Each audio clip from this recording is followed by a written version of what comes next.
বিধির ৬২ বিধি অনুযায়ী জনগুরুত্বপূর্ণ বিষয় মুলতবি প্রস্তাবের আওতায় এটা নিষ্পত্তি করিনি। ওয়েট করুন মাননীয় সদস্য।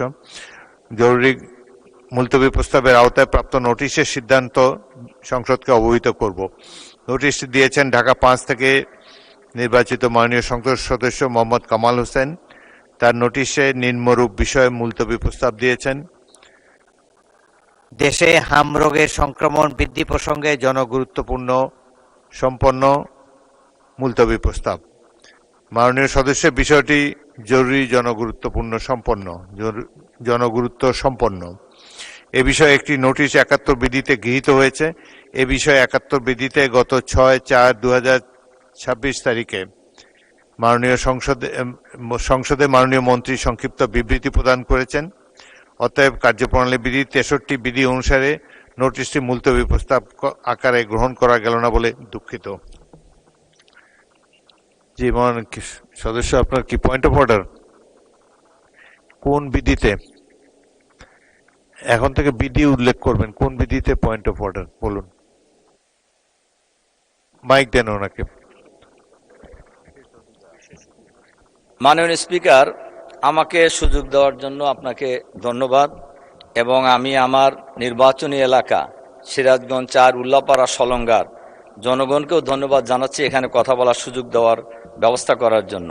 মাননীয় স্পিকার, আমরা একটা জিনিস সবাই ইতিমধ্যেই হয়তো অবগত হয়েছি যে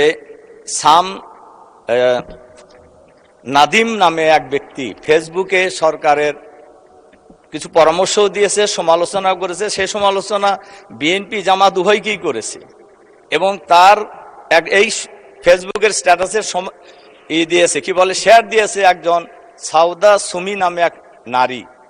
এরপরে পুলিশ তাকে গ্রেপ্তার করেছে এবং বলা হয়েছে উপরের নির্দেশে তাকে গ্রেপ্তার করা হলো এবং মামলাও দেওয়া হয়েছে এবং উপরের নির্দেশে মামলা দিয়ে গ্রেপ্তার করা হলো।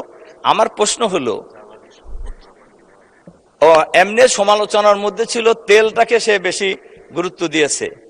তো আমার প্রশ্ন হলো, উপরের নির্দেশ বলতে কাকে ওনারা বুঝিয়েছেন এটা আমি জানতে চাই। আর এর সাথে সাথে আমি মাননীয় স্পিকারের মাধ্যমে সরকারের কাছে আহ্বান জানাতে চাই, আজকের অফিস টাইমের মধ্যেই ওই নারীকে মুক্তি দিতে হবে এবং অফিস টাইমের মধ্যেই এই মামলাও প্রত্যাহার করে নিতে হবে। তার কারণ এই গ্রেপ্তারের মধ্য দিয়ে ফ্যাসিবাদী সরকারের পূর্বাভাস পাওয়া যায়, অথচ এই সরকার তো গণতান্ত্রিক সরকার, কাজে মানুষ কি কথা বলতে পারবে না? এজন্য আমি মাননীয় স্পিকারের মাধ্যমে এই বিষয়ে আমি সবার কাছে দৃষ্টি আকর্ষণ করছি এবং আমি দয়া করে বসেন মাননীয় সদস্য। এটা পয়েন্ট অফ অর্ডার রূপে গৃহীত হলো না, এটা কোনো পয়েন্ট অফ অর্ডার হয়নি, বিধিও আপনি উল্লেখ করেননি।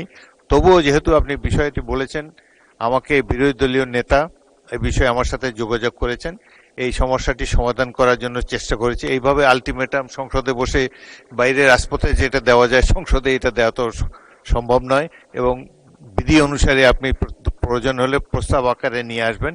এইভাবে তাৎক্ষণিক সমাধান এইভাবে দাঁড়িয়ে যে কোনো বিষয়ে। আর ফেসবুক তো বাংলাদেশের ফেসবুক সম্পর্কে এটা এত বিশাল একটি বিষয়, প্রতিদিনই সরকারকে যাকে খুশি তারা মন্তব্য দিয়ে যাচ্ছে। সবকিছু আমলে নিলে এই সংসদ আর অন্য কোনো কাজ করতে পারবে না।